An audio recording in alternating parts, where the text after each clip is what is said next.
the topic of the day is interviewing your agent, right? How important it is to actually have an agent that's experienced or that has knowledge or access to knowledge. So as you were describing to me before we went live here, what is the role of the agent? We are the ones that connect the pieces of the transaction, making sure, you're connected to the attorney, the lender, we answer any questions. If we don't know the answer, we know who to contact to get the answer. Yeah. So. Yeah. So as I was saying, the glue. The glue.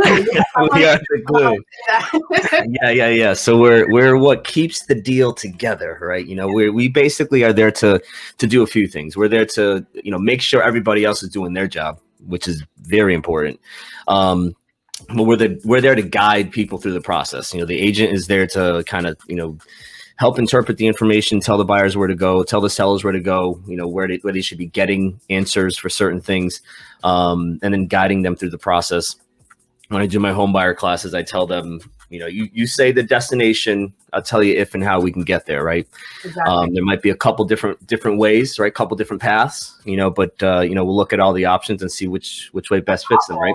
There's usually depending on the situation, there could be way more than a couple. I don't know. You guys throw crazy. Right, hold on. Let me see. Oh, we got a hello. Hola. How you doing? What's up? So interviewing your agent, this is something that, when we talk to the home buyer class, I tell people, how to find an agent, right? How should you find an agent? And a lot of, most of our business is through referrals. It's through past clients sending us people that know us, right? And in this business, you definitely have to have a lot of trust, right? You got to have a lot of trust with the person that you're working with, because, when you're buying, you're going to basically spend more money than you're ever going to spend in your whole life, right? So you want to make sure you trust that person. So, that's why, you find a lot of people do through referrals, because they have a family or friend who had a good relationship and they trusted. So therefore, it's easier for them to trust, right? But that doesn't necessarily mean you shouldn't still ask questions. Just because you know somebody doesn't necessarily mean they're going to have your best interests, at heart, or that they even understand what it is that you're looking to do, right? So it's important to ask questions of your agents. And, when I say experienced and access to knowledge, it doesn't necessarily mean you've got to have a brand new agent, right? Right. I've seen brand new agents show up and kill it. Right. I've seen brand new agents, deliver, service and, far above what I've seen sometimes experienced agents, right? So, it's because they have access to knowledge, right? Yep. They either have a good broker, or they've got a good relationship or a good network with other real estate agents that have knowledge. And this is something we've always, you've heard me say a bunch of times, there's no book, right, that tells us how to do all this. Right. There's no. Obviously we've got the book for the test. We've got books. There's all sorts of books. All right. But there's no all encompassing, this is how every deal is going to be. Right. This is how it's always going to work, because there's so many different variables, as you know. Yep. Even after doing this for, 15 plus years, I still run into stuff sometimes. I'm like, how are we going to deal with this? Or what's the best course of action for something like this? I'm sure you know the same thing, right? That's what makes this job so interesting is no two transactions are the same. And I say this in first-time home buyer classes. I always get asked how things work. And I go, well, every house is different. Every attorney's different. Every lender's different. Every buyer's different. Every seller's different. So imagine having all those pieces and there is no direct path. Everything is always different. So it's really, it's crazy. It's also important for people to understand, and agents too. As an agent, it is tough to sometimes not be too helpful and do somebody's job that you're not able to do, right? As you know, we're not an attorney, right? We're not a home inspector. As much as we want to, advise you on certain things, right? We're not a legal advisor. Right. We're not, going to be able to do certain things. And, it's definitely important to make sure that you've got an agent that understands it as well. That you don't have an agent that's giving you legal advice, You don't have an agent that's telling you, oh, that electrical problem's not an issue. So definitely be careful about that. Now, what do you think are important questions for buyers or sellers to ask agents? A big one is availability. Is the agent part-time? Are they full-time? Especially in this market. Can you hear me? It looks like you can't hear me. No, I can hear you. I was asking April something real quick.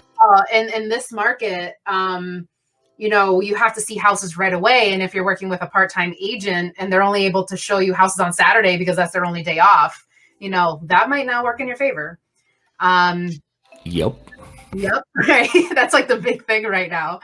And I get asked like if I know any, good lenders, good attorneys, like who I work with. Yeah, things like that. Make sure you make sure your agent is connected, and basically. Yeah, and and when you ask your agent a question, it is fine for your agent to say, let me get back to you with an answer. Yes. Because there's not going to be a single person that's all knowledgeable for everything, right? But make sure they get back to you with an answer. Right. Yeah. Don't allow somebody to not answer or not give you some sort of guidance. Right. Mm-hmm. So make sure, you're asking questions. Don't be afraid to ask questions. And I always say up front is I don't have the answers to everything. I know a lot. I've been doing this a while, but I know somebody that knows the answer. I know where to go to if I need something. Yeah. Yeah. And especially with the internet these days, all of us, we've all got access. Well, again, we've got access to brokers, we've got access to other agents we deal with, and then we've got there's tons of networking, groups and all sorts of resources that people can pull from in order to best figure it out how they can help their clients. Right now, for sellers especially, get a second opinion. Second opinion, and so this is something that happened. I've seen. Okay, this is what we'll say. I've seen a situation where we've had people come to us for a CMA, and I guess we can talk about what a CMA is, but just for those of you who don't know what a CMA is, it's a comparative market analysis.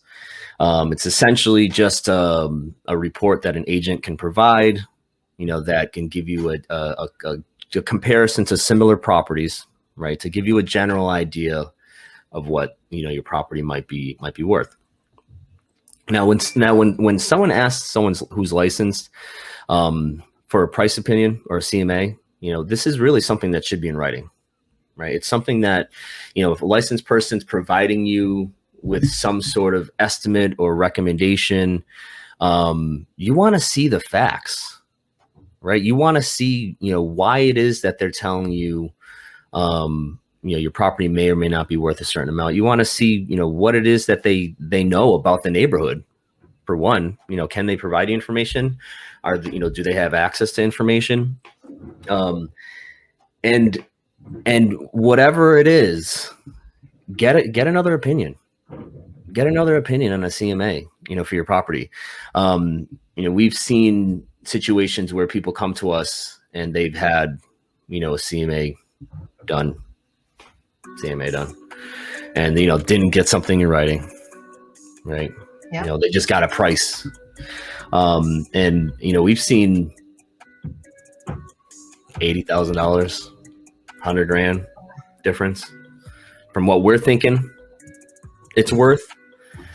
So especially in today's market, because we're seeing prices go up so fast, right?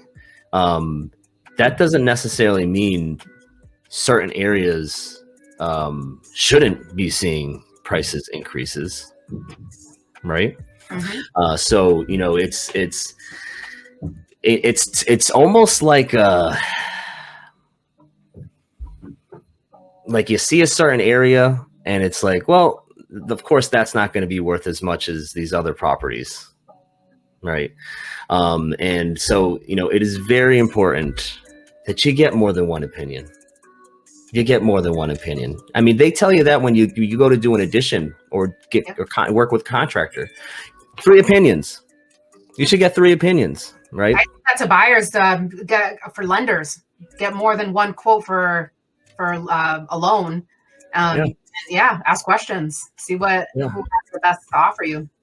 Yeah. And you know, the other thing is, you know, if an agent's giving you a price, why? What evidence do they have to support that price? Right. And a lot of times what we typically do is we're doing CMAs and we don't give an exact price, because I mean, I don't have a magic ball. Yeah. Right. We're never gonna know what the exact price of your house is. And whatever I say is that it don't matter, because your house is worth what the market brings. That's the market value, is what somebody else is willing to pay, not what I think your house is worth. And you know, an appraisal doesn't tell you what the market value is, right? That just tells you, you know, what the bank is willing to lend on. You know, we've seen people pay above market value or market appraisal price, right? So appraisal is not an indication of value, right? The actual sale is the indication of how much that property is worth. You know, so when we do a CMA, we're giving you a range. You know, you should be getting data to review. You should have some sort of supporting evidence to say, hey, you know, these houses are somewhat similar to yours, and this is the general range as to where your property is going to fit.